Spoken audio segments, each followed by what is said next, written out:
Whatever political party you identify with, you are welcome here. Whatever color, culture, or creed you identify with, you are welcome here. If you are vaccinated or unvaccinated, you are welcome here. Now look around. Look around at these faces in this crowd. Take a good look around. This is America the Beautiful. And it's worth fighting for. You are worth fighting for. Your children are worth fighting for. Our freedom is worth fighting for.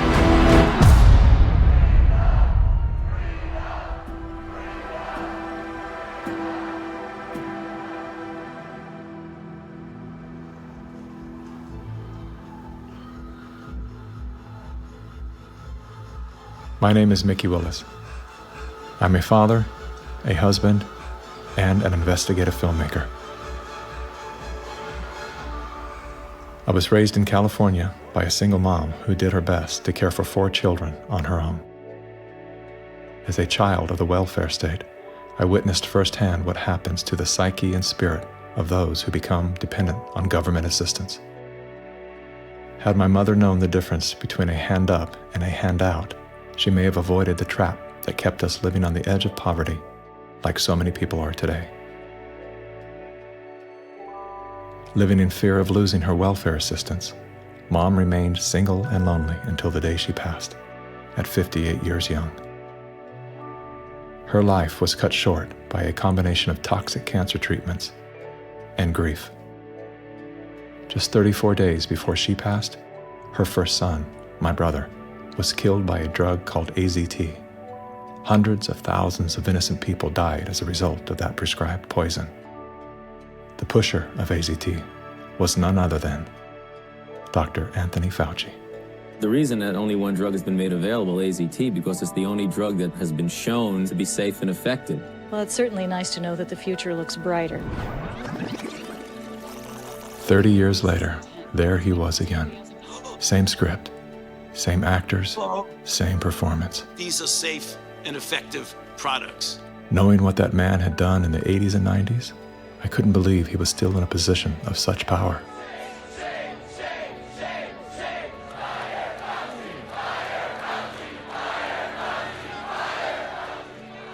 As the world descended into synchronized tyranny, I began to ask myself, how did they get everyone to go along with this? Feels so good. I know. Obsessed with finding the answer, I began studying every moment in recorded history where masses of people devolved into a state of self-destruction. Down that rabbit hole was where I discovered the work of G. Edward Griffin. Gentlemen, again let me say welcome to our home.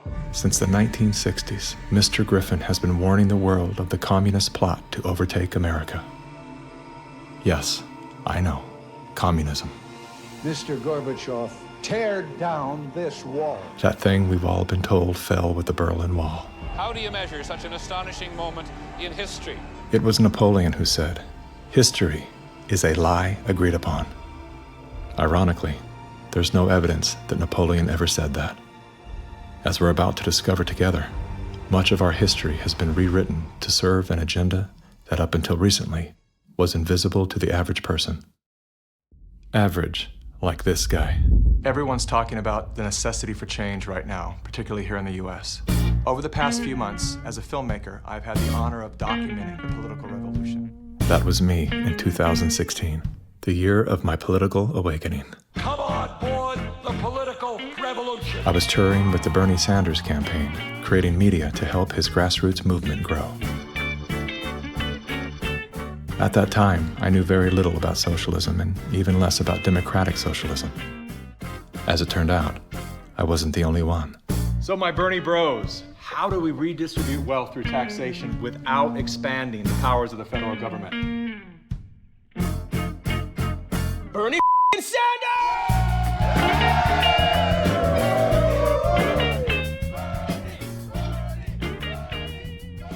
As confusion set in, I began turning my questions inward. Are they hypnotized? Am I hypnotized? That question, that one simple question, activated some strange sort of faith healing. Suddenly, I could see. How did I not see this before? There were so many red flags. The only solution is communist revolution. The only solution is communist revolution. The only solution is communist revolution. That's right, we need communism. That's what we need.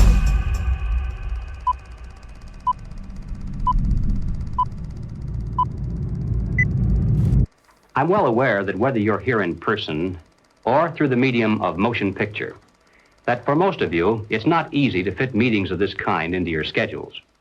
But the fact that you are here indicates that you do have an interest in the subject. So in order not to waste any of your time, let's dispense with the usual preliminaries and get right down to the business at hand. We're going to examine in quite a bit of detail the communist theory and practice of revolution, particularly as applied to the United States. Now, this will not be something dreamed up out of thin air. This will be the strategy as taught by them and advocated by them in their own manuals, in their textbooks, and in their schools. The new program of the Communist Party on this subject has this to say. The term socialism describes but the first stage of a new society that in its full development is called communism. Socialism is a transitional stage. Jim Carrey, everybody. I went out today and bought me some freedom-friendly Nikes. Yeah, that's right. As a salute to Colin Kaepernick, to Nike, congratulations on your fantastic choice. Thank you so much. Well, it's good to be back in dystopian America. The Republicans are running with the word socialism. They're trying to say... They're trying to scare people. Scare people. It's communism. It's Venezuela, Trump says. We're going to be living in Venezuela. I grew up in Canada. I'm here to tell you that this bullshit line that you get on all of the political shows from people is that it's a failure. The system is a failure in Canada. It is not a failure in Canada. I never waited for anything in my life. I chose my own doctors. My mother never paid for a prescription. It was fantastic. And I just got back from Vancouver, and I keep hearing this, like, Canadians are so nice. Canadians are so nice. They can be nice because they have health care. Because they have a government that cares about them. In Canada, the authorities say it's now a state of emergency. Riot gear swept through Canada's capital. Today, police in Ottawa used batons and pepper spray. We just trampled that lady. Look what you did to her!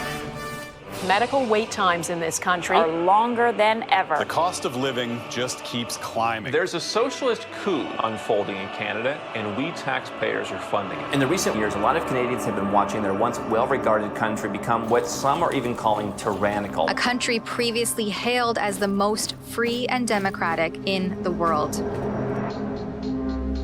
Now, the People's World, the official West Coast newspaper of the Communist Party, ran this rather interesting editorial. What is needed now is an effort that begins to approximate the magnitude of the problem. As a minimum, such a program should demand massive emergency action by the federal government. The federal government has invoked the Emergencies Act. It gives unprecedented power to the Canadian federal government. As of today, a bank or other financial service provider will be able to immediately freeze or suspend an account without a court order. If you are involved in this protest, we will actively look to identify you and follow up with financial sanctions and criminal charges. Banks have already started to freeze the accounts of people involved in the protests. Please get out. Immediately get out. Intimidating people in a church during the Passover. Unbelievable. Growing up under communist dictatorship, I have been warning Canadians that that's what's coming. I could smell it. I could see it at every corner. We will not put up with this anymore. We are fighting back. Protests, public protests, are an important part of making sure we're getting messages out there, but using protests to demand changes to public policy is something that I think is worrisome. Okay.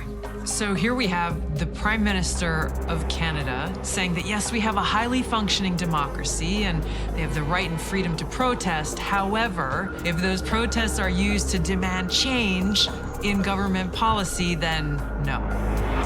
The small fringe minority who are holding unacceptable views that they're expressing.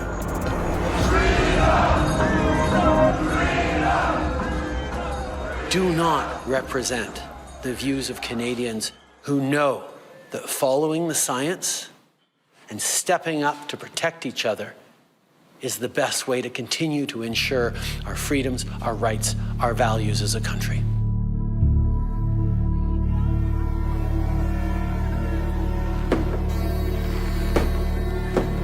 Liberal Prime Minister Justin Trudeau claims to be following the science, but Trudeau's science often comes in the form of this bizarre authoritarian technocracy. I think that Justin Trudeau stepped on the landmine when he weaponized the banking system in Canada against the truckers.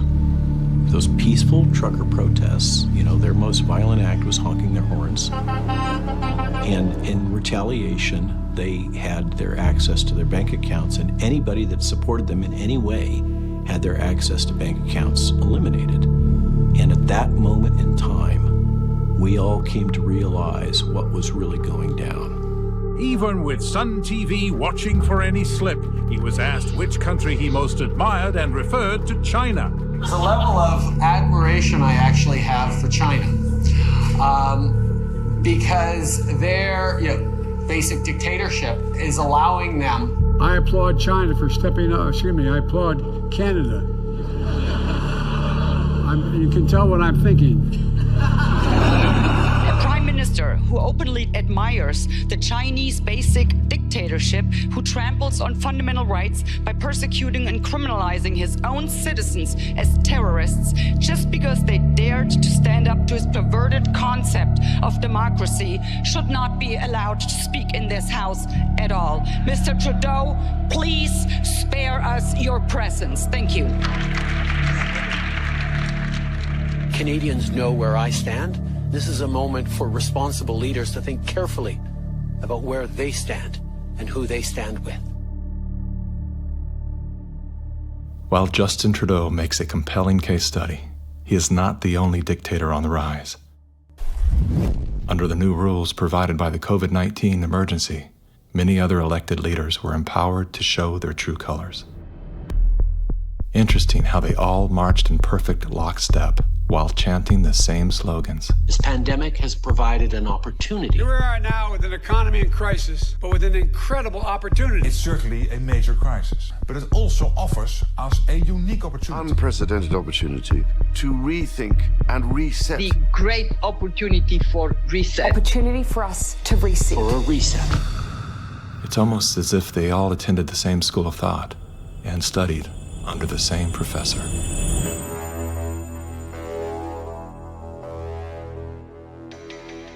Some people would say this revolution is characterized by the fight of robots against human beings. And we will win this fight. Professor Klaus Schwab was born in 1938 in Ravensburg, Germany, where Nazi crimes against humanity were committed. His father, Eugene Wilhelm Schwab, was the managing director of Escher Weiss Ravensburg, a company that used slave labor to manufacture weapons of war for the Third Reich. While Klaus's father was at the helm, the Nazi Party awarded Escher Weiss Ravensburg the title of National Socialist Model Company. Years later, Klaus Schwab joined the board of directors at Escher Weiss Ravensburg, where he played a key role in the development of South Africa's nuclear weapons program during the darkest years of the racist apartheid regime. Today, Klaus Schwab is the founder and executive chairman of the World Economic Forum. If you'd like to meet the people who are supposed to repair the state of the world, or give a piece of your mind to the bankers who helped get us into this mess, we can tell you where to find a lot of them. The World Economic Forum. Founded in 1971, The World Economic Forum is an international private organization which receives billions of tax-free dollars from its members and their global enterprises. Every year, the WEF brings together its members with world leaders, big pharma executives, tech titans, Hollywood celebrities, media personalities, and internet influencers to meet in the secluded mountains of Davos, Switzerland. It is a tiny town folded into the Swiss Alps, a village where you could bump into Bill Clinton, Bill Gates, the head of Google, and the Queen of Jordan, all in one place. A lot of reporters cover the forum, but few get inside. It turns out there are two Davoses, one you see and one you don't. After hours, there are hundreds of private parties where deals are done. People who can't be seen together in public can meet here. Your Royal Highnesses, Excellencies, distinguished heads of state and government, the future is built by us, by a powerful community as you here in this room. Klaus Schwab, the founder of the WEF, is particularly upfront and even proud of his ability to shape and influence world politics. I created the community of global shapers as a means, as a force to shape our common future. And of course, their Global Young Leaders program is a grooming ground so that when they ultimately infiltrate cabinets, We penetrate the cabinets. they will likely tend to govern a certain way. Nobody will be safe if not everybody is vaccinated. The names and the countries he mentioned ended up being some of the most dystopian and authoritative during this pandemic. Names like Ms. Merkel, Vladimir Putin, and so on. Other names? Jacinda Ardern, Sebastian Kurz, Mauricio Macri, Mark Zuckerberg, Jack Ma, Gavin Newsom, Stéphane Bancel, Chelsea Clinton, Leonardo DiCaprio, Sanjay Gupta, Dr. Leana Wen, Alexander and Jonathan Soros, George Soros' sons, and several of the Rothschilds. And of course, Now, who could represent such a world better than you, Prime Minister? In 2014, Klaus Schwab called for the Great Reset, We need a great reset. which he positioned as the solution to the world's most urgent issues. The dark reality of Schwab's agenda is detailed in his best-selling book, COVID-19, The Great Reset. His endgame mission is to replace independent governance with a top-down controlled, one world government and a central bank-controlled digital currency.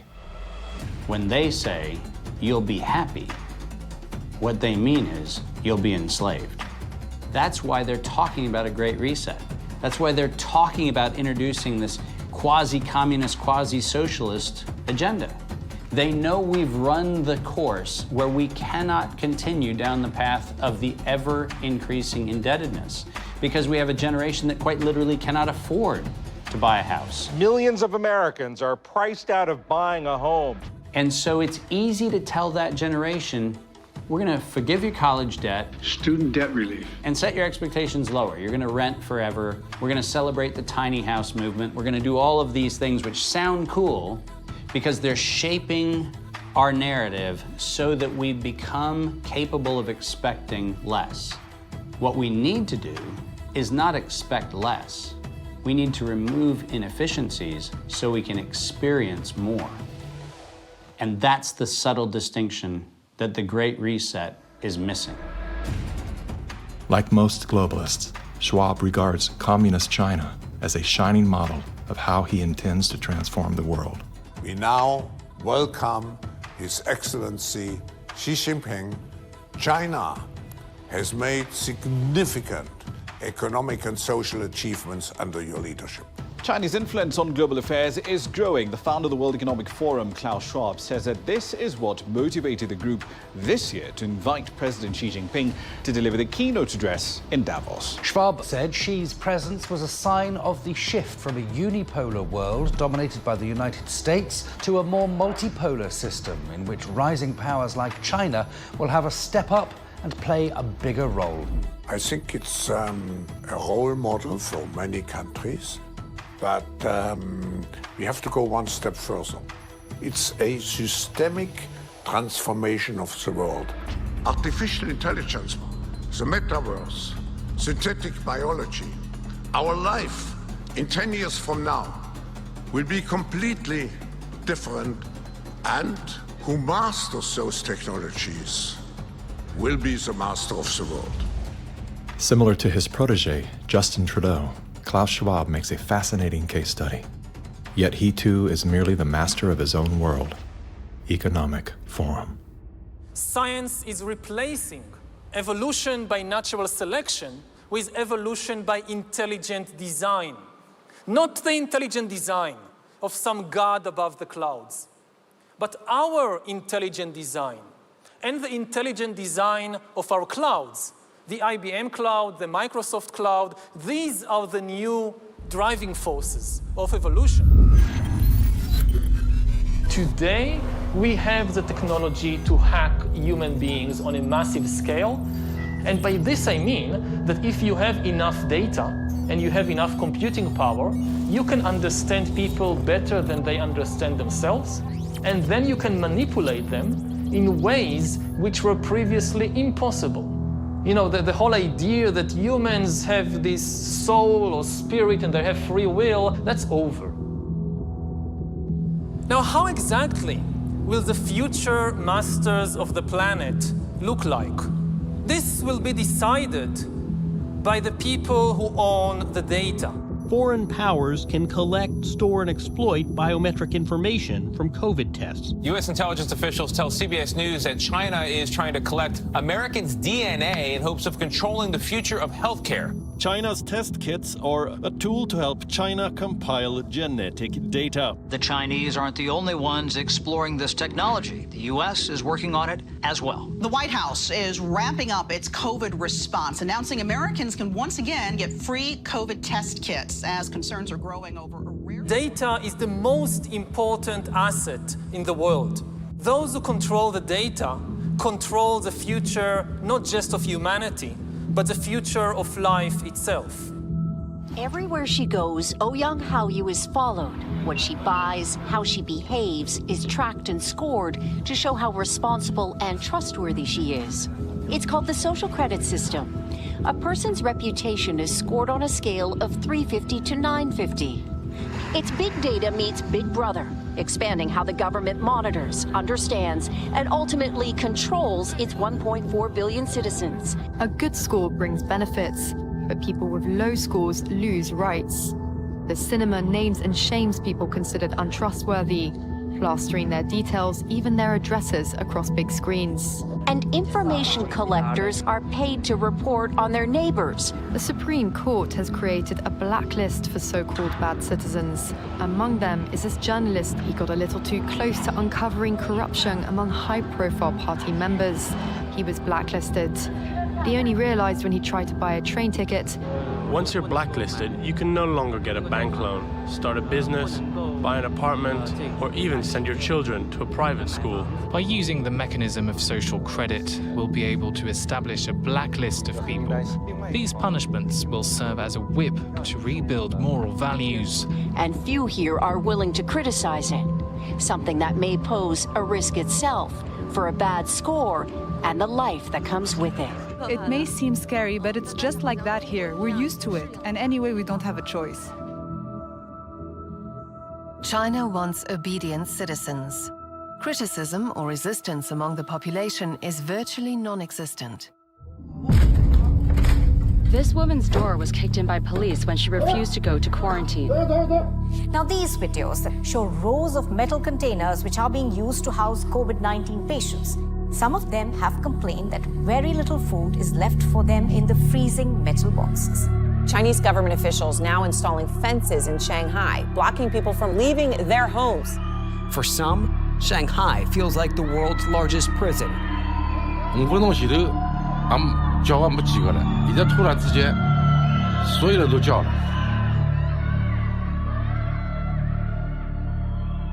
How does a handful of autocrats gain total control over a population of 1.4 billion? I have 2 master degrees, one in clinical psychology, one in statistics. And at the beginning of the crisis, I started to study the statistics a little bit. the initial mathematical models and the initial statistics all had dramatically overrated the dangerousness of the virus. That was the moment when I started to think how it was possible that an entire society and an entire population was in the grip of a narrative which in many respects was blatantly wrong. After a few months it became clear to me that the only mechanism that could explain what was happening in society was what is usually referred to as mass formation.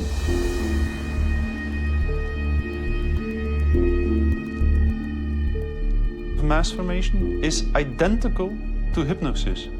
And this term refers to a specific kind of group formation, which has very special characteristic effects at the level of individual mental functioning. And one of these effects is that an individual that is in the grip of mass formation typically lose every capacity to take a critical distance from what they believe in, from what the group believes in.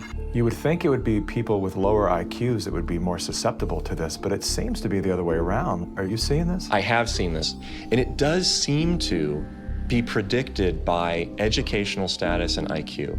We look to be verified for our belief system, right? And so a doctor goes to the CDC. The CDC says this is true, it must be true, I'm staying in that zone. It's actually people outside of the system go, well, I want to challenge the CDC here for a second. Where's this study come from? Where's it, and that's what I do. All of these people were kept out of the conversation. All I can comment and you were there, wanting me to sign onto a social contract where the scientific method isn't being used. I'm not interested in medical pedigree. I'm interested in medical consensus. People who are highly intelligent tend to go and get a lot of degrees. Those people have spent so many years in institutions to get those degrees that they have developed a trust and confidence in not only the educational institutions, but those that support them, which are largely government bodies. And so they start from the place of, if it's told by the university, by the government, it's probably going to be true. What I've learned about science is that it's really imagine they're looking at like a fragment of the world and it's all they see. It's all they're looking at. The world, they don't see the world. So I think that there's a disconnect between people who are smart and have lots of degrees with actual reality, with the lived experience of nature, of life, that you don't see with people who are actually working with their hands outdoors all of the time. A mass formation typically emerges in a society when very specific conditions are met. First and for all, the most central condition is a major part of the population needs to feel lonely.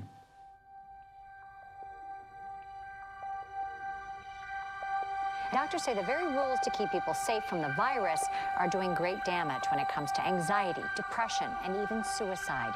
And now everyone is suffering, but children are particularly at risk. The real pandemic here is the psychological warfare that's being waged on every single human being. See, if you take a human being and you put them in a chronic fear state, and you couple that with human isolation, what happens is they psychologically decompensate and live in such emotional pain that they will gravitate in an irrational way to anything that you promise them will alleviate that pain. Once people feel disconnected from their environment, they will typically start to experience a lack of meaning making in life. And under these conditions, if a narrative is distributed through the mass media, indicating an object of anxiety, and a strategy to deal with this object of anxiety, they suddenly, connect to one small object of fear, for instance the coronavirus, and afterwards, people don't feel lonely anymore. They feel connected again. Let me hear it if you've had the Pfizer vaccine. Let me hear it from Moderna, AstraZeneca. Let's hear it from the anti-vaxxers.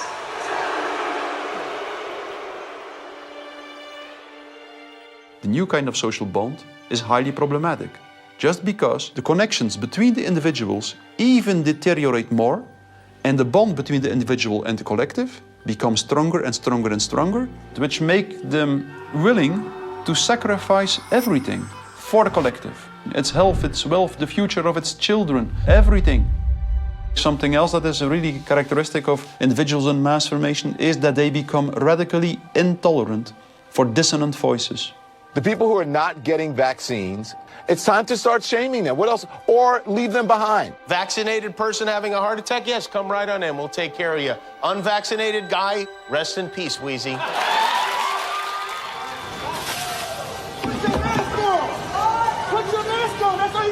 We have to stop coddling the morons who will not get the shot. Get away from me, Put it please. on. Does it bother anybody else that she doesn't have to wear a mask that we all do? When are we going to stop putting up with the idiots in this country? You're a schmuck for not wearing a mask. And just say it's mandatory to get vaccinated. Screw your freedom. People who do not go along with the masses are stigmatized, and in the end, the masses are inclined to destroy the people who do not go along with them. And they do so as if it is an ethical duty to do so. Getting good people to do bad things, harmful things, while thinking they're good things, it's a dangerous place to be because it looks great. You feel great while you're being used. They will sacrifice themselves, and they see it as a virtue because it demonstrates their complete obedience to the cult, to the group, to perform ritualistic behavior which causes them harm. One of the most clear illustrations of this was when the leaders of the Communist Party in the Soviet Union were sentenced to death, often tortured to death. They did not object. They said things like, if this helps the Communist Party, it's my pleasure to do it. That's something that was observed in all major examples of mass formation in history.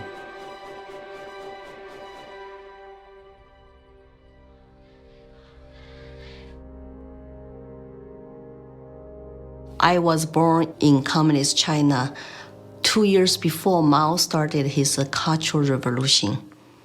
So we had to be indoctrinated and chanting slogans and holding Chairman Mao's little red books to say, "Long live Chairman Mao, long live Communist Party." Inspired by Soviet Union dictators Vladimir Lenin and Joseph Stalin, China's communist leader, Mao Zedong, borrowed from the playbook of the Russian Revolution. To fight anti-communist forces, Lenin organized a military branch of his Communist Party, known as the Red Army. Following suit, Mao branded his army the Red Guards. However, Mao's soldiers were not enlisted from his military. His Red Guards were made up of high school and university students. So he used young people to start Cultural Revolution, to top down statues, burning old buildings, and demonize all religions, going after all dissident voices, and to turn all the Chinese against each other. Family turn on each other, neighbors turn on each other. Chairman Mao, as he was known, was deeply influenced by Lenin's ideas on Marxism and revolution, and often praised Stalin as a great leader. He started his Great Leap Forward campaign in the 50s and killed 2 million landlord owners. 40 million to 60 million people estimated starving to death. The people were trading their children's dead bodies to eat, to survive. Cannibalism was everywhere. Through war, torture, execution, and famine, Chairman Mao caused the death of 80 million innocent people, making him the deadliest dictator of all time. China shaved the heads of women, put them all in unattractive asexual clothes, did the same thing for the men. This technique has been used in the 20th century by every totalitarian regime. The Mao wanted to create a genderless society. That's why girls like me could not wear beautiful clothes and could not do makeup. We have to just look like boys, unisex, no gender. They asexualize the population so that there's no more desire, no more bipolarity of male and female. Everybody looks like an automaton. And then what do? Rather than turning towards one another, they turn towards the state. So the only thing left for me, a child, to believe in is communism. And Mao was the new God.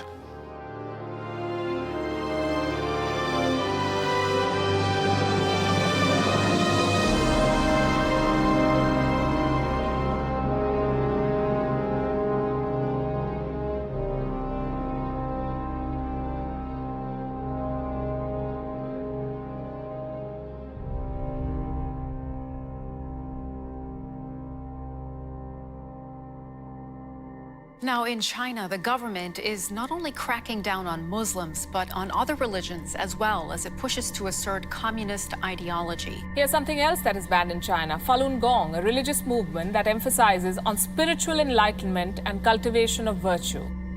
5,000-year-old Chinese civilization were founded on faith.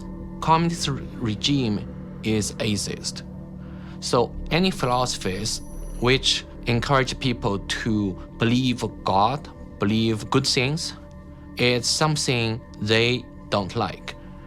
I decided to escape China after serious persecution I have experienced. Under this pretext of COVID-19 coronavirus, the Chinese Communist Party has intensified its persecution.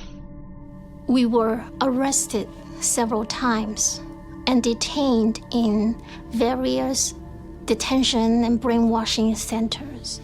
Over the past few years, a vast network of camps has been built across Xinjiang. A series of classified bulletins show how easy it is to be singled out by the Chinese government for education and training. The U.S. Defense Department says as many as 3 million are being forcibly detained in re-education and forced labor camps. China calls them thought transformation camps built to prevent extremism from spreading, but reports indicate they're more like prisons. When I was detained in detention center, I was handcuffed and hung over a radiator pipe with my toes barely touching the ground. And I was hung over there for 3 days. The CCP guards brought 4 male detainees into my cell and began one of the worst experiences of torture. And on the brink of death, I realized I could do nothing but turn to my belief. So I prayed to be saved. Moments later, one of the 4 male detainees suddenly fainted on the floor, which interrupted the torture.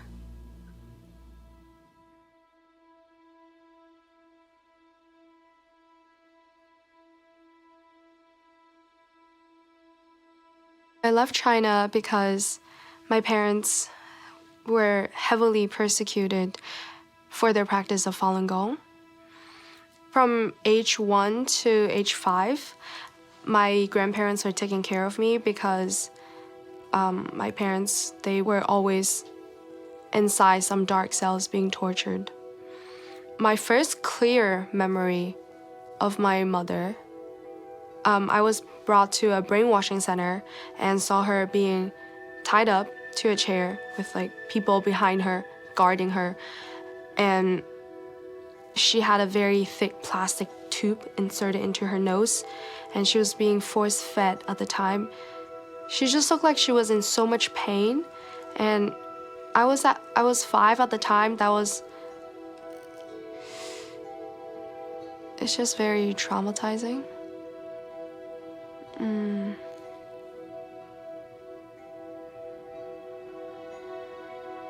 My school principal actually came to me several times and told me not to be a part of my parents and to report any activity that my parents would do. They're instilling all the lies and hatred into the younger generation. The young people are used today to do the American Cultural Revolution, to turn the kids basically not to trust their parents anymore. And say, oh, my parents don't understand me, I'm confused, so I need to turn to my teachers, turn to other authority figures. Look at the multicultural revolution to say, how many similarities are there?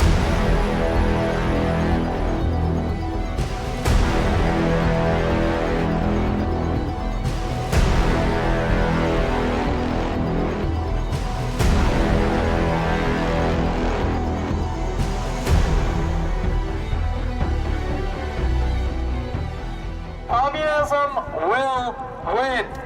That's not a joke. That will happen. you are happy with what was happening in the USSR No, we're between not. 1917. We make a critique of it. That's what we're Maoists. We make a critique of it in order to improve socialism the next time it comes around and throws people like your ass into a labor camp. Yesterday, I asked ChatGPT, are there any similarities between today's woke revolution and Chairman Mao's Cultural Revolution of the 1960s? And it wrote back, how long do you have? We recognize that government is absolutely necessary for an orderly society. But following the dictum that government, like fire, is both beneficial and dangerous, we believe in the concept of limited government. And we believe that the constitutional republic created by our founding fathers is the best form of limited government that has yet been devised by man. A republic is a limited democracy. It's a form of government based upon the principle of limited majority rule. Limited so that the minority, even a minority of one, can be protected against the whims and passions of the majority. Now, democracy is a form of government based upon the principle of majority rule. It's easy to understand, easy to sell to the masses, and, I might add, deadly. The fathers of philosophy, Socrates, Plato, and Aristotle, were all staunch critics of democracy. History's greatest minds all observed that even a well-intended democracy can breed deception, division, and ultimately total control by the state. Aristotle wrote that democracy is not just the rule of the majority. Democracy is a system in which the majority is in charge, respecting the basic elementary rights and principles of minorities. If not, democracy becomes a tyranny of the majority. Socrates himself became a victim of this very process. He was sentenced to death by a majority vote for protesting the rights and protections of the minority.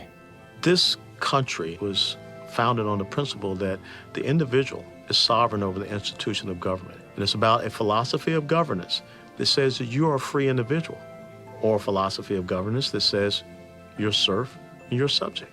We have inalienable rights just by virtue of being human. And so their primary responsibility as the government is to protect those rights. These aren't rules to govern me, they're rules to govern the government. Like what you are and are not allowed to do to me. We are a constitutional republic with a representative democracy, so people do vote, but we have a separation of powers. So if you majority vote to eat you for lunch, the Supreme Court can say, no, you cannot. And how do you protect the minority from the majority? You write down a set of rules on a piece of paper. You say, this we can do, that we cannot. At the top of the paper, you write the word Constitution. And then everyone agrees to follow the rules no matter what the temptation. And when you're finished, you've created a constitutional republic. It was Thomas Jefferson who said, "The republic is the only form of government which is not eternally at open or secret war with the rights of mankind." Now, we hear a lot of talk today about right-wingers, left-wingers, extremists, and moderates. The political spectrum concept, if it has any meaning at all, is a measurement scale showing all the variations in government. Now, the extremists at the zero end would be those who advocate no government at all, the anarchists. The extremists at the other end would be those who advocate total government. And who are they? Well, the communists, of course, but also the Nazis, the fascists. No matter what they may call themselves, if they advocate total government control over the people, they are all, by definition, totalitarians. The debate is not between conservatives and liberals. It goes back in history long before those words were ever invented. The opposing points of view properly are identified as individualism versus collectivism. The individualist believes that the rights of the individual must not be obliterated by the desires of the collective or the group. The collectivist, on the other hand, believes that the group is more important than the single person within it, and that the individual must be sacrificed if necessary for the greater good of the greater number. The individualists believe that every man has a personal and direct responsibility to provide first for himself, next for his family, and then for those outside his family who may be in need. The collectivist, on the other hand, declares that the individual is not personally responsible for charity, for raising his own children, providing for his aging parents, or even providing for himself, for that matter. This is a group function of the state, of government itself. Everything we talk about, socialism, communism, globalism, and Nazism, guess what? It's all collective society.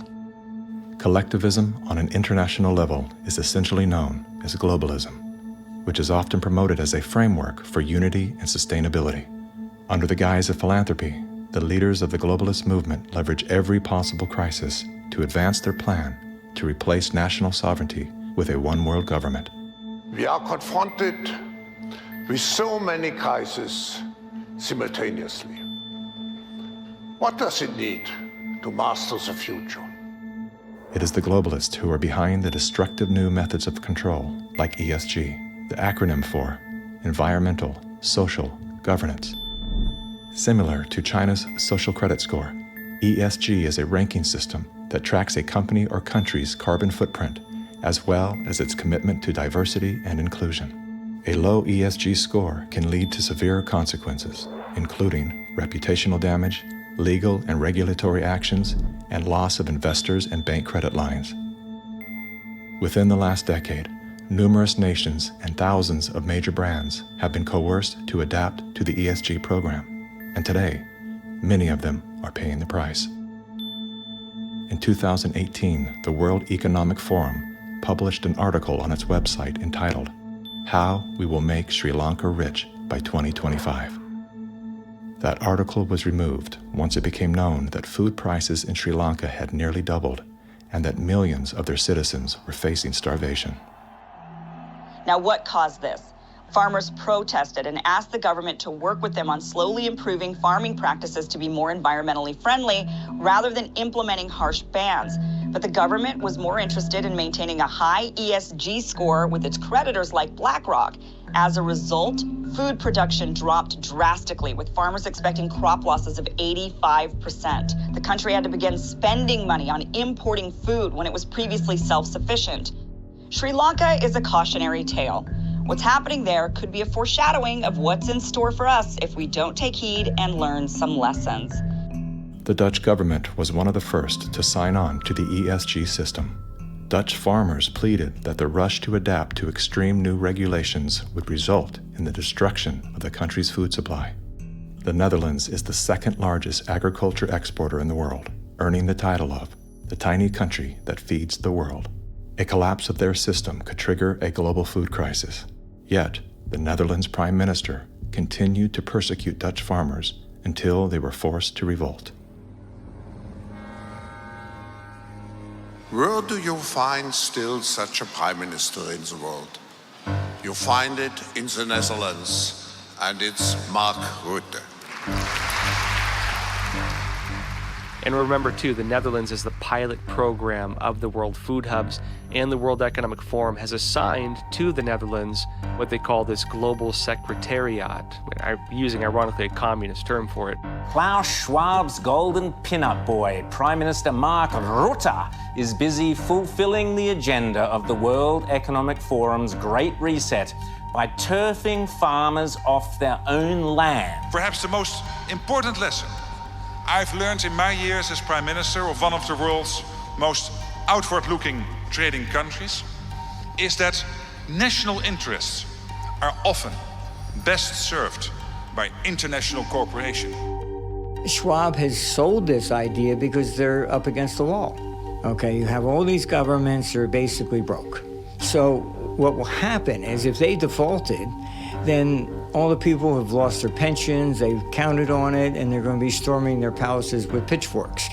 Schwab has sold the idea that, well, we go towards Marxism and you can still retain power. None of these net zero climate schemes work without massively disrupting or even destroying the lives of the little people.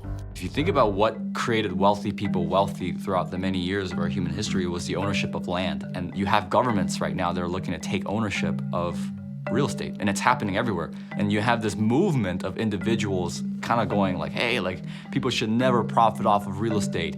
And unfortunately, that ideology is what the government is using to take control. If we look at data from 2001 to 2015, there is a slow and steady trend towards more corporations owning single-family homes, apartments, office spaces, and less individuals actually owning real estate. Blackstone Group actually recently raised a record of $50 billion to take homes from American families. During the pandemic, when all people were ordered to lock down indoors, why did governments around the world make exceptions for mass protests? We've all heard the term fire sale. In this case, it's not a metaphor. When a community is damaged by protests, the value of local properties plummet. Investors then gobble up the devalued real estate for pennies on the dollar. In many cases, the leaders of the decimated communities receive kickbacks for allowing this transfer of wealth. Big companies and investment firms swooping in and buying up some of the only affordable homes in your neighborhood. The more you have individuals not own their own home, the more you have individuals not financially independent, creates more dependence on big financial corporations that profit off of mass people. So we are going towards a world where the people are owning nothing. I always say, like, if we don't own anything, well, who does? Bill Gates, business magnate, software developer, philanthropist, nation's largest farmland owner. Gates owns nearly 270,000. It's a reinstitution of Marxism where, communism owned all the property. In his Communist Manifesto, Karl Marx wrote, "The theory of communism may be summed up in a single sentence: abolition of private property." Karl Marx was a German philosopher and social theorist who lived in the 1800s. He is the co-author of the Communist Manifesto, which has been referred to as the Bible of Communism. His theories of class conflict and dialectical materialism were instrumental in shaping socialist and communist movements worldwide. Joseph Stalin, Vladimir Lenin, Leon Trotsky, Mao Zedong, Che Guevara, Fidel Castro, Kim Jong-un, Hugo Chavez, Nicolas Maduro, and many other communist revolutionaries have cited Marxism as the foundation of their political ideologies. Marx rejected all concepts of God, as well as the traditional family. According to members of his own family, Marx was emotionally, verbally, and physically abusive. His wife, Jenny, was plagued by depression, which was compounded by Karl's adulterous impulses and his inability to provide for his children. Despite his privileged upbringing and formal education, Karl Marx was often unwilling to work and instead relied on the financial support of friends and family.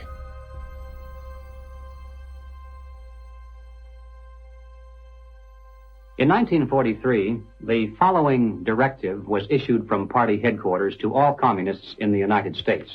It read, "When certain obstructionists become too irritating, label them as fascist or Nazi or anti-Semitic. In the public mind, constantly associate those who oppose us with those names which already have a bad smell. The association will, after enough repetition, become fact in the public mind."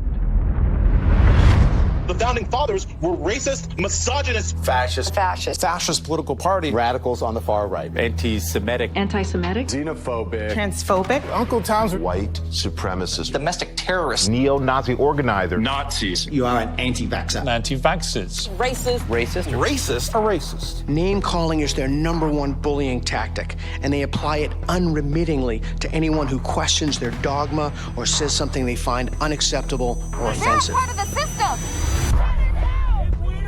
As early as 1928, the communists declared that the racial differences among our people constituted the weakest and most vulnerable point in our social fabric.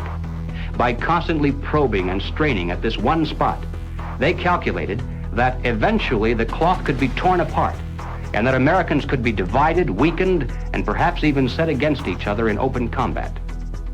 They said in no unmistakable terms that the Negro people, because of their social status and their predominant working class composition, offered greater revolutionary possibilities than any other cross-section of the population. How do we get out of this mess? Revolution, nothing less. Revolution, nothing less. Revolution, nothing less. Revolution, nothing less. Revolution, nothing less.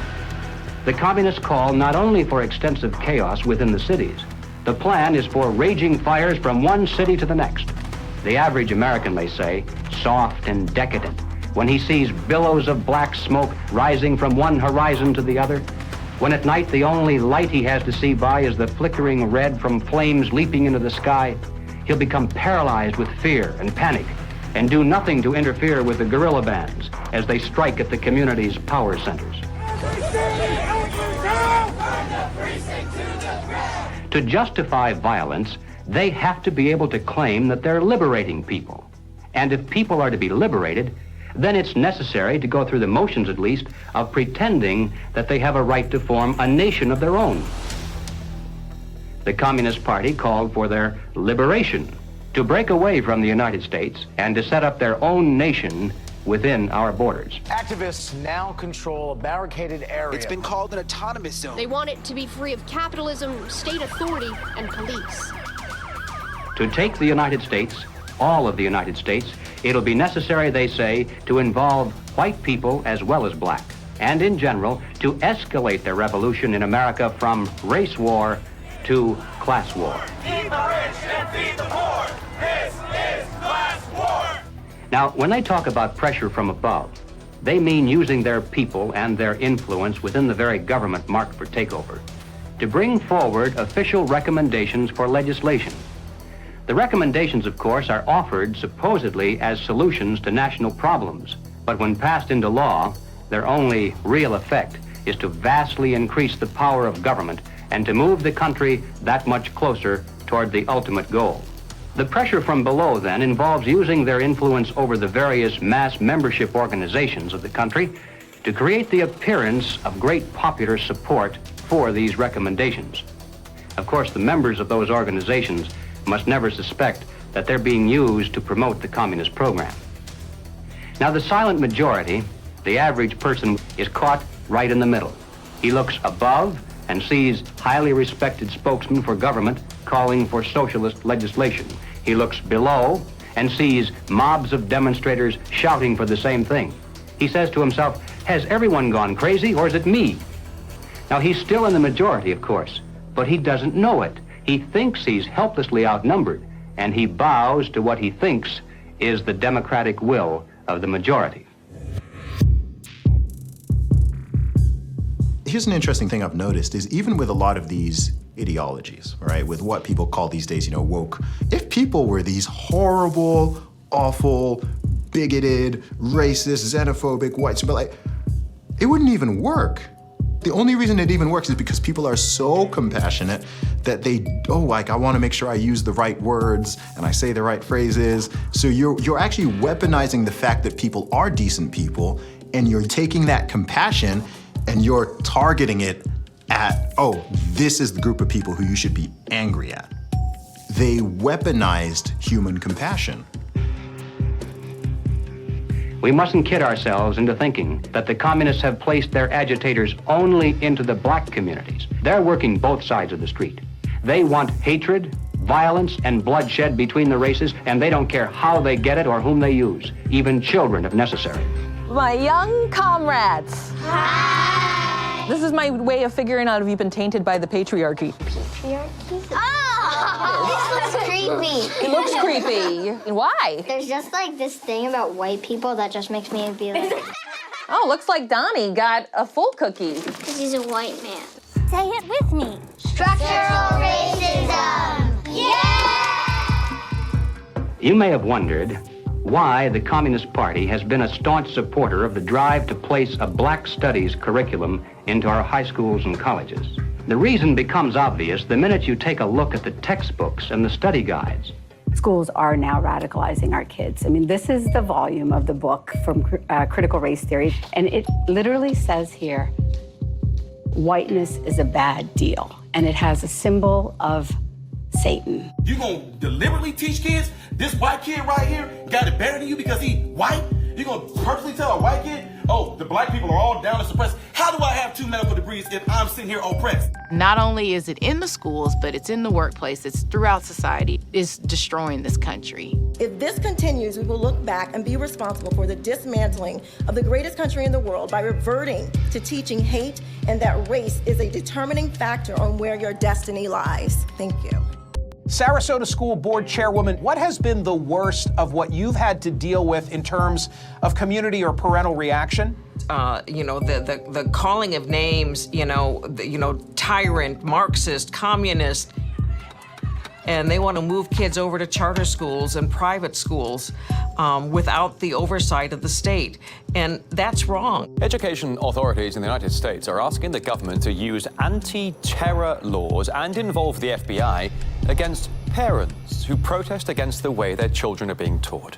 It identifies no fewer than 13 possible federal crimes, including making annoying phone calls. How about this one? They could be prosecuted for using the internet in a way that might cause emotional distress. Over the weekend, Democrats voted to ban gendered language in House rules. And that means no more terms like father or mother. Is the administration's official policy to replace the term woman with birthing people? Black birthing people. Black birthing people. Black and indigenous birthing people. You shifted in places from using the term mother to birthing people. Again, if we're trying to be precise in the language that's used. Mom's a pretty good word. I'm not a birth person.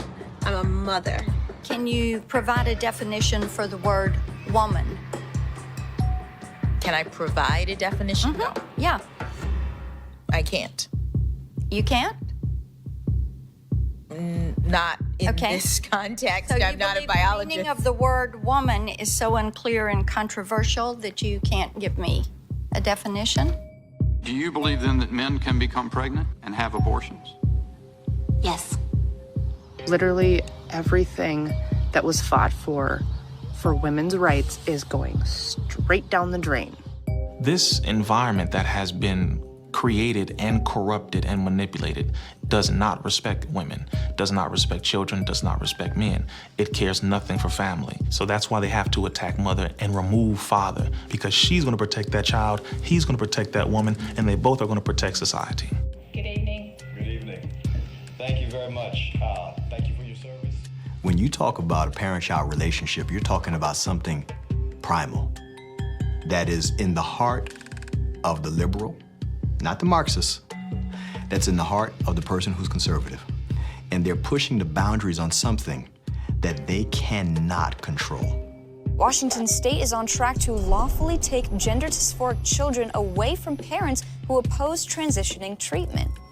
That is against the Constitution. The only time a parent loses their rights is if there's an extreme circumstance. It's severing the bond between the parent and the child. What they're doing is they're dividing families to take control of the children. The biggest offense against communism is the nuclear family. In Chapter 2 of his Communist Manifesto, Karl Marx wrote, "Abolition of the family. The bourgeois family will vanish as a matter of course." We're here today to represent the millions of Black Americans who disagree with the Black Lives Matter movement. If you go to Black Lives Matter website, it says that we disrupt the nuclear family. That's my wife. This is our 4 children. Why would you disrupt the nuclear family? Because the real objective is to remove the family as a possible alternate source of guidance and support. All totalitarian regimes strive to destroy the close-knit family in order to remove any loyalties that might be higher than to the state itself.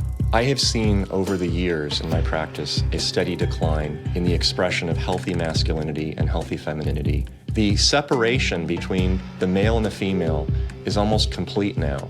And it's due specifically to the ongoing attacks against masculinity and the degradation of femininity. And if our family structure is lost in the next generation, what do we have left? We're just a bunch of listless individuals living our lives out virtually behind a computer screen and following the orders of the government. Maybe it's because I came in the movement at 17 and a half, so I have just a knack for knowing how to organize young people. I was at our publications table today, and I was speaking to this young person. And he grabbed the book and he said, it's like Mao's Red Book. And I was like, man, that's what I was thinking. And it was just really cool to hear him make that connection. I was like, how about you buy like 10 to 15 of these books and you all have like a youth organizing group where you talk about it and you really try to engage this. We need to build off of this. We actually do have an ideological frame. Myself and Alicia in particular, we are trained Marxists. I do believe in Marxism. It's a philosophy that I learned really early on in my organizing career. Investigations into the Black Lives Matter organization has revealed links to groups that are pro-communist China. The self-proclaimed Marxist Black Lives Matter co-founder Alicia Garza also owns the Black Futures Lab project.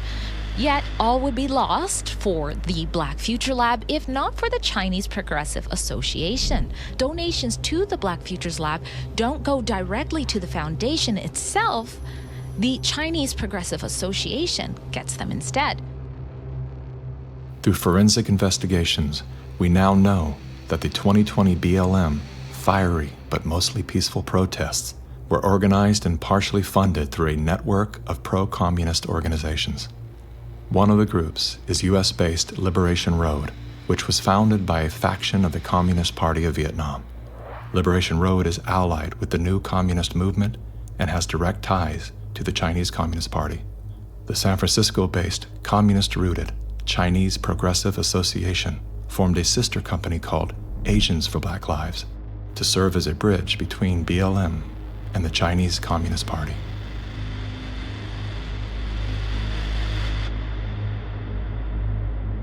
I spent a lot of time with President Xi. He's deadly earnest about becoming the most significant, consequential nation in the world.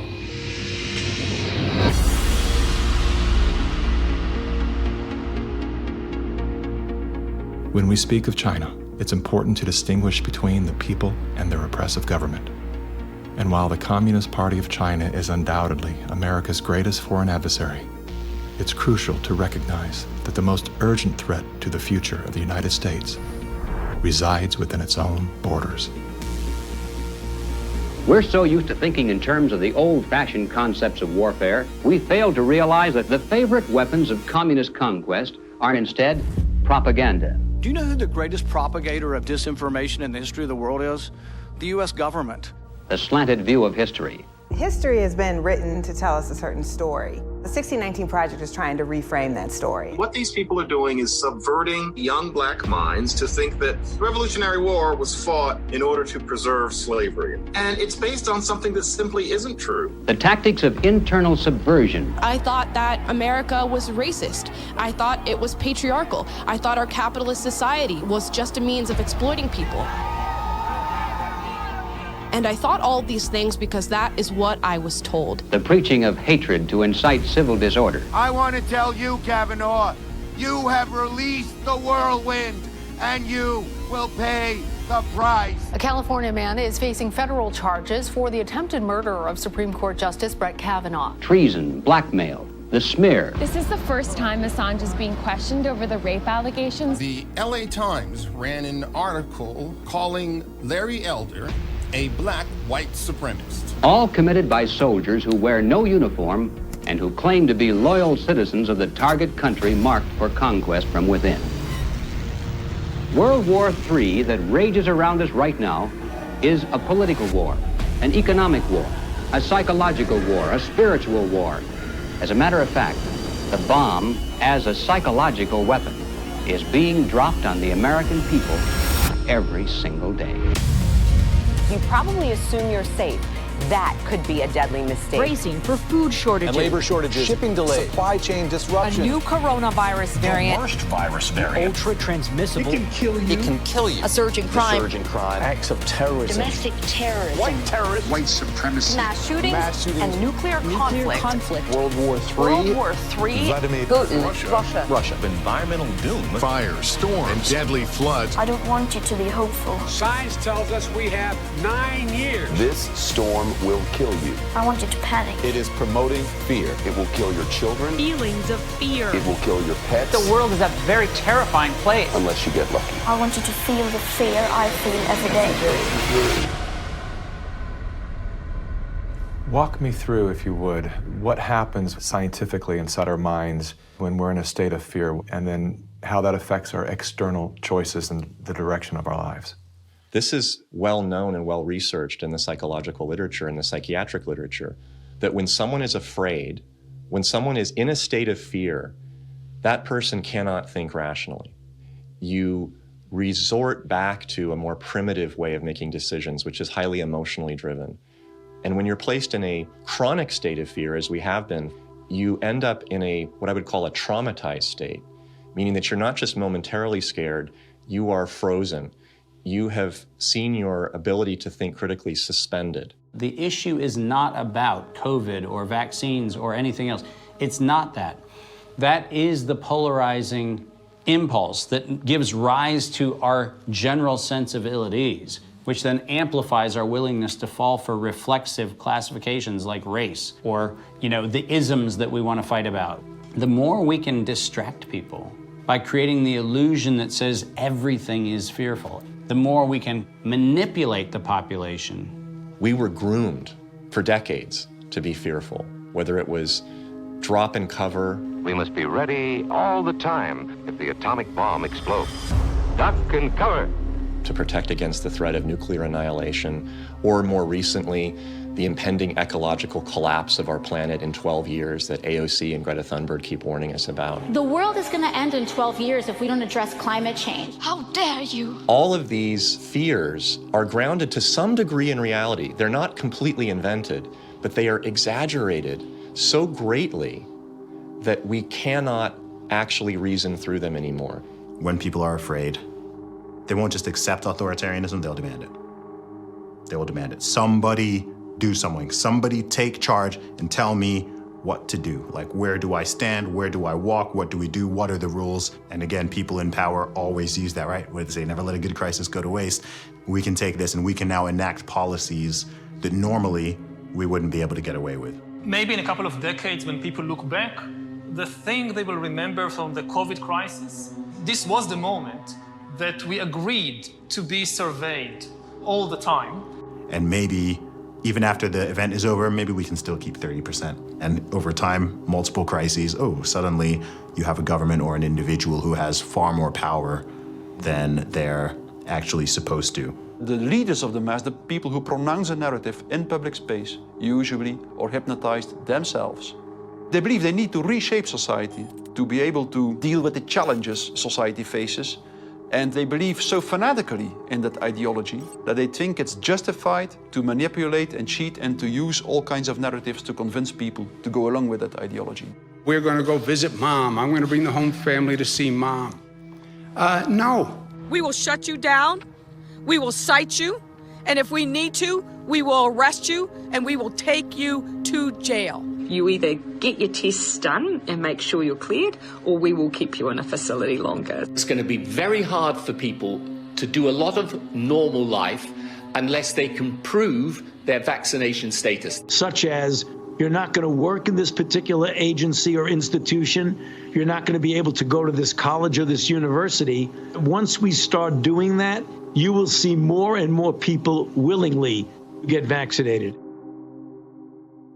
If the fear of losing your job, your friends, family, and future isn't enough to coerce you into submission, perhaps these incentives will entice you to willingly comply. It's everything from cash prizes to college scholarships. Now offering kids 12 and up limited edition Avengers comic books. Thousands of prizes available, including cruises and Super Bowl tickets. They're giving away Ford F-150 trucks. They're giving away shotguns and hunting rifles. Marijuana dispensaries are giving away joints for jabs. Krispy Kreme announcing this week a free donut. And yes, free beers. That's right. Get a shot and have a beer. Today could be your lucky day. California's vaccine lottery. One grand winner to take home up to $5 million if you get vaccinated next week. They made it exciting, right? There's a reason people go to Vegas. It really could be somewhat lucrative if they aren't already persuaded. 13-year-old Joshua says one of the best parts of getting a shot at Mickey D's, lunch on the house. Just think of this when you think of vaccination.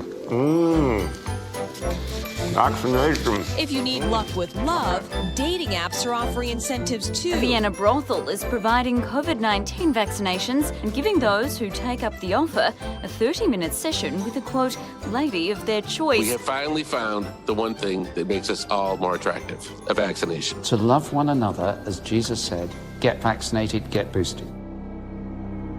Do you think that it's being posed as politics, but it's behaving like a religion? Because it's acting like a religion. Yeah. It's dogmatic, it's absolute, it's if you do not believe in it, you are condemned to hell. Maybe this is a new religion. God did answer our prayers. He made the smartest men and women, the scientists, the doctors, the researchers. He made them come up with a vaccine. That is from God to us. And we must say, thank you, God. Thank you.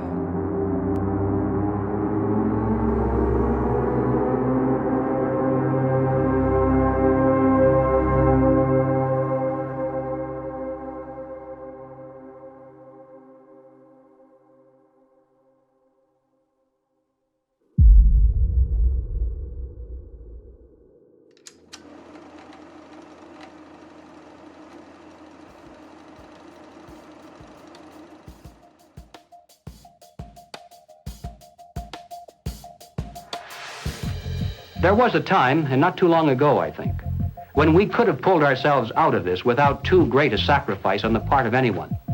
But we didn't. Instead, we slept. Everywhere I look, I see men and women who know that communists are making headway in this country. They know that something must be done and that someone must stand up to them. But they themselves do nothing. They remain silent because they're afraid that if they speak out, it'll be bad for business. They may lose a client. They may even lose their jobs. Or perhaps they're receiving a regular government check and already are too dependent upon some of the very people and programs they know they should oppose. We have now passed the point of painless solutions and parlor patriotism. Well, all right, so what do we do about it? What are the countermeasures that need to be taken? And where do we begin?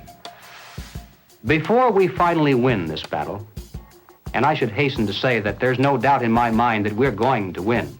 I'm increasingly convinced of this.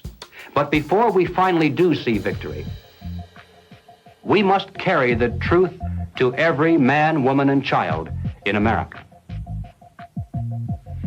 I have no idea of what each of you is going to do in the critical days that lie ahead. It may be much, it may be little, it may be nothing at all. I don't know. Only you can answer that question. But ladies and gentlemen, whatever it is you decide to do for your country, do it soon. Do it now. Every minute that you delay further will add dearly to the price of ultimate victory. Mr. Griffin, that was over 50 years ago. Where are we now? Hearing that phrase after all these years is kind of a shocker because I didn't realize really at the time how accurate it was going to be. But we're in the middle of it now, and so the ultimate victory is still ahead of us. How did you know way back then what would be happening today? It's a long story, of course, but I did take a fascinating tour of the Communist Bookstore in Los Angeles when I was very, very young. I was working for an insurance company. I was Mr. Corporate America, you know. That was the period when the hippie, you know, image was pretty popular, and a lot of these guys in that bookstore were in that uniform. And I think they felt I was a potential recruit, you know. Yes, we've always been quite willing to talk about We'll talk about socialism anywhere, in the streets or in the Senate, anywhere, you know. They're a communist faction making a big power play for SDS. Is there any communists back here? I guess there is. Yes, they are communists, and yet our nation seems unconcerned. Many newspapers, television commentators, and educators call these young revolutionaries dissidents. But are these voices voices of mere dissent, of mere student unrest, or of sedition and revolution? They invited me to come to their study groups, they called them. They were really the recruiting funnel, you know. And I didn't have to pretend to be interested because I was interested. I wanted to see what these guys were up to. And of course, the more I read, the more I realized that these guys were deadly serious. And so my crusader gene said, hey, buddy, you better stop worrying about the corporate ladder and making money and looking good and start doing something about it. And I'm glad I did, because after that point, my life had a meaning and had a purpose more than just self-centered. Who are some of the key figures behind this agenda?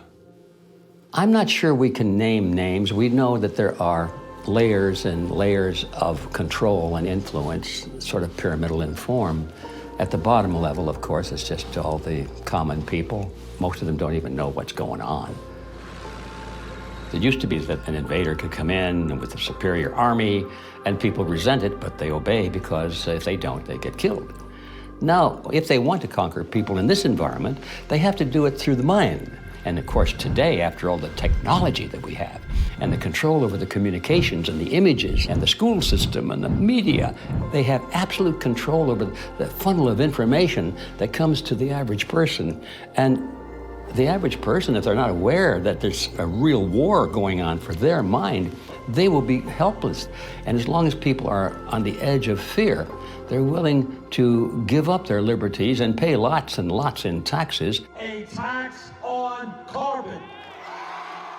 And as I passed through that idea that, in my view, the enemy is in a category called collectivism. And that's the word that applies to all of these things: socialism, communism, fascism, Nazism. All of these things are merely variants of collectivism. That is the philosophy based on the assumption that the group is more important than the individual, and that the individual must be sacrificed if necessary for the greater good of the greater number. That's the trick. You're doing this for society. Obviously, you don't like to tell people what to do, but sometimes for the good of society, that's necessary. We have to start doing things for the greater good of society, and not for idiots who think that they can do their own research. But it's not about me and my rights to choose. It's about how I love my neighbor. You are not doing this for yourself. If you are at all like me, your own health, your own risk is not a big rational driver of all of your actions. They trick us into thinking that if you act in your own self-interest, that somehow you are selfish. And nothing could be further from the truth. Those of us who've discovered this trick long ago, we realize that enlightened self-interest comes into play. If you are acting out of self-interest, you soon discover that the best way to benefit yourself is to help other people. It does come back. The question is, how do we turn the ship around? I think that the path to political hell in America has been voting for the lesser of two evils. They create conflict because conflict creates fear and confusion, and out of that chaos, people are not too analytical. They'll just struggle for some quick answer, which is who you're going to vote for. That's usually the answer that's offered to them. They think that if you just vote for somebody, the right person, everything will go away. You cannot wait until there's a list of candidates that's published and you say, which one am I going to choose? You know, by that time the game is over. All those candidates have been selected before you were even aware. You've got to get into politics at the local level so you have some influence in which candidates are selected. And that starts at the grassroots level. You don't come in at the top, you come in at the bottom. If we do that job, we will influence both political parties just like our opponents do now. There is actually a way forward and a way out, but it's going to require work, and it's also going to require that we acknowledge that we have wronged ourselves, that we are part of this problem. It's not the government that caused this. The government facilitated it. What caused it was our being asleep at the wheel. Without taking accountability, we cannot move forward. The masses of humanity have been slapped awake in a very short period of time, to where now it has created a domino effect of awareness all across the planet. People cannot go back into the matrix now. They can't. A lot of people are trying to, and they can't. We have the right as citizens in this country to abolish government and create a new one. And that is the authority that has been given to us. It is written in our documents the Declaration of Independence, the Constitution of the United States, the Declaration of Human Rights. We have indelible rights, and the basis of those rights are our freedoms. And if we don't have that, we don't have life. And so we have to awaken, we have to arise, we have to fight. The natural rights of every individual is life, liberty, and property, and establishing a country on a premise that had never been established before, that the individual is sovereign because their rights are endowed to them by a sovereign God. This which has happened can only be described as divine, which is why we're the nation. Our ideology, our way of life is always under this relentless attack that we have defeated over and over again, and we will defeat it this time. We're all fighting with each other, and the way that we combat that is doing the opposite of what these war overlords want us to do, which is fight with each other. We should be learning how to forgive and inviting other people to the table even if we disagree with them, and extending grace to one another even if we know that they've done something that we totally disagree with, because that's how we ultimately are going to heal as a nation, is understanding that we all come from different walks of life and we all live here together, and let's start talking. The only real problem that's existed in the world, it's division. It's that people are not getting in rooms, willing to speak with one another, see each other's hearts, and get to know, hey, what do you believe? What do I believe? And is there a way we can actually work together to solve these problems? And I'm willing to bet that most of the Gen Zers would say yes. That's what we do right now, and that's why I'm glad we're the age that we are, because we can be leaders of that conversation. When I started to realize, like, wow, freedom's a polarizing concept for some reason. Thought this was America. Is this America? It is? Okay. World's different than I thought. So my fear was, I could lose everything. I could lose my audience. I could lose my business. But I knew, especially having a son come into the world, I am imprinting something on his beautiful, innocent, fragile psyche and heart. I'm imprinting the man that I am, or I'm imprinting a hollow shell of the man that I refuse to be. And I knew in that moment, I'm willing to risk losing everything to do that. I would rather pick up cans on the side of the highway to feed my family than to live out of alignment with my truth and betray my son. Just say no. Rise up in a nonviolent way. They can't imprison everyone. They can't fire everyone. But they can fire individuals that are separated and don't work together and give in to the fear. And don't sacrifice your future for a few conveniences now in the present. You should sacrifice maybe the present conveniences so that you're going to have a future. The media has done a good job at stripping from us our ability to think on our own and for ourselves. If we can get back to that, I think that we can build a stronger America. In my opinion, the first step you have to take is you have to get out from under the control mechanisms. And that means blow up your TV, don't listen to the fear porn, and set yourself free of debt, which is what controls you and controls everything around you. It is the weapon that is used. The most important thing is always that the dissonant voices continue to speak out, and, also extremely important, that they don't start to form a mass or a crowd themselves, because that happens very easily as well, happens very easily. Once a large-scale mass formation starts, the people who do not go along with them feel threatened, and they can start to form a mass themselves. So it's extremely important not to form a mass ourselves. That means to form a group, a coherent group, and that what unifies this group should in the first place be the fact that everybody who belongs to the group can have his own opinion and can speak in his own way. What matters most to you?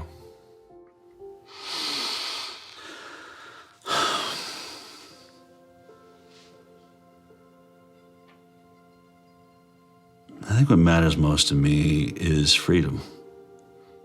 Freedom.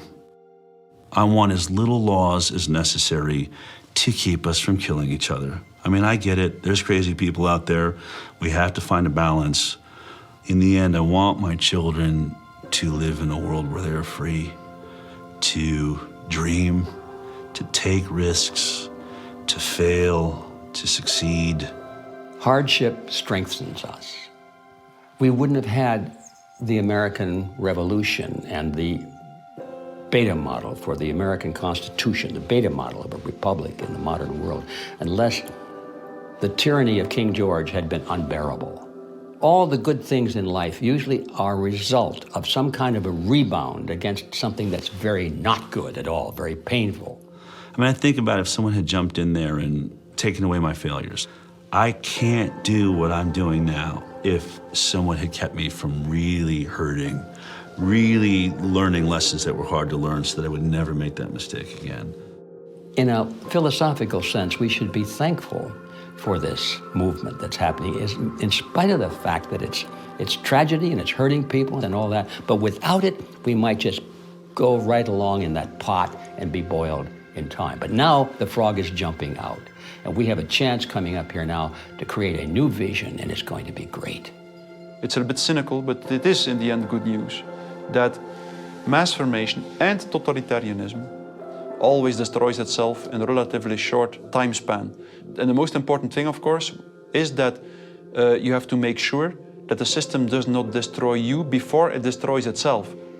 Throughout history, it was always the very small minority. History has always been written by the 1% of the population. 15% of the population create history, and they follow the leadership, the thought leadership of 1%. But that 15% altogether is what changes history. And so all we have to do is reach 15% of the population. I think today, after all this time, we have more than 15%. We just have to get them together so they realize that they're not alone. And that's our task right now. I don't think our societies have taken the moment to look up and actually see and appreciate how much progress has been made in the past century. On so many different levels, we have made incredible progress. Like, what we've got here is actually great. It's imperfect, and we should still be making tweaks carefully to try to make it better. And I think that's where so much of that self-hatred or hatred of the nation or hatred of the other or whatever comes from, this lack of perspective and gratitude and inability to take a moment, chill out on the activism and go, wait, actually, okay, we've achieved a very unique and special point in history, and let's be careful with that. On that note, as Sure. a man who's traveled the world, Yeah. have you experienced any nation that has course-corrected beyond their sins more than the U.S. has? No. It's sad to see Americans who live in a free country, born as Americans, and do not recognize their privileges. You are born American, a free country. You never suffered a starvation. And you need to go to other countries to find out why all the immigrants, millions of them, want to come here. What is happening in our backyard today, I experienced as an 11-year-old. I remember vividly all the promises that a guy named Castro gave and how 99% of the people swallowed the pill. He was gonna save Cuba. I remember how he promised to the farmers, to the Guajiros, that you're gonna own the land. I remember all the promises that we hear today about free education and free health care and free land. And my God, no freedom. The defectors here that are speaking out against the Communist Party in China are risking their lives. And our government is not interested in listening to them or helping them in any way.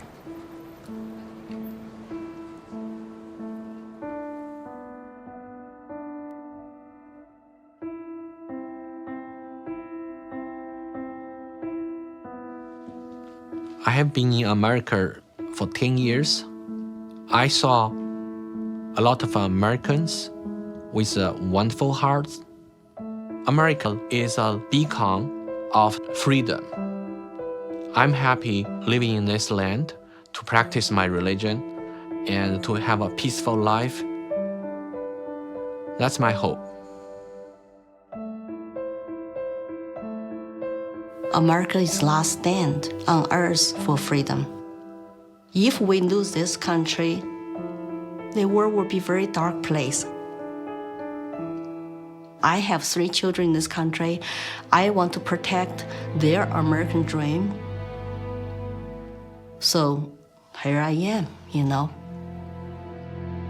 I've noticed that every time you speak about America, your eyes fill with tears. I do love this country. No place to go.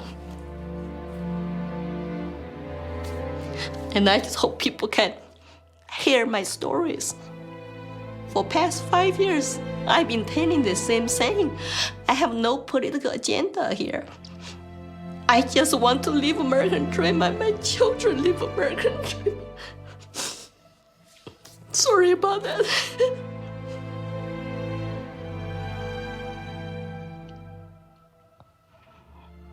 It's time to ask questions. It's time to wake up.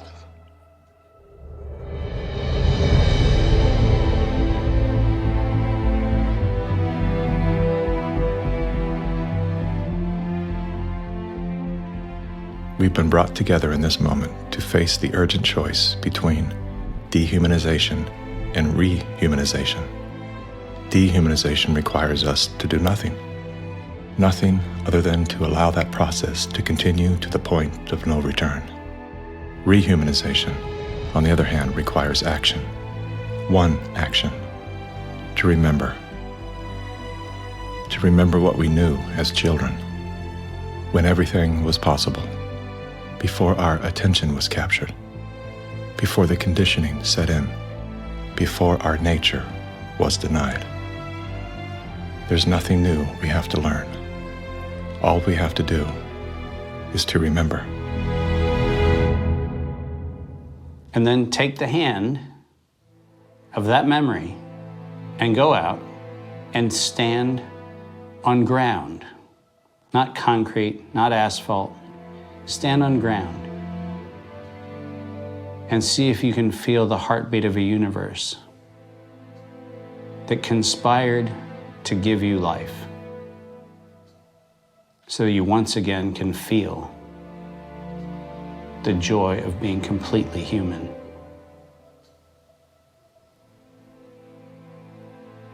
And then never forget that moment.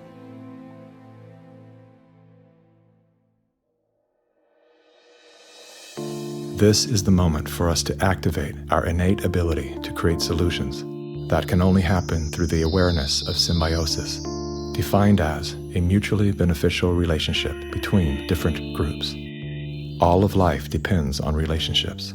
Every living thing is in communication, from the stars to the planets, the earth, the plants, the elements, the insects, the animals, the humans, and every cell within us. Real change out there begins with real change inside. As Americans today, we are truly a privileged people in a privileged land. But with our blessings come responsibilities, and with responsibilities come risks. The challenge of our time is that we must accept both the responsibilities of our blessings and the risks involved in defending them for ourselves and for future generations. And we must do this without hesitation if we are to be worthy benefactors of that precious heritage of freedom passed on to us through the epic sacrifices of those who have gone before. Now, that is not flag waving, and it is not cliched patriotism.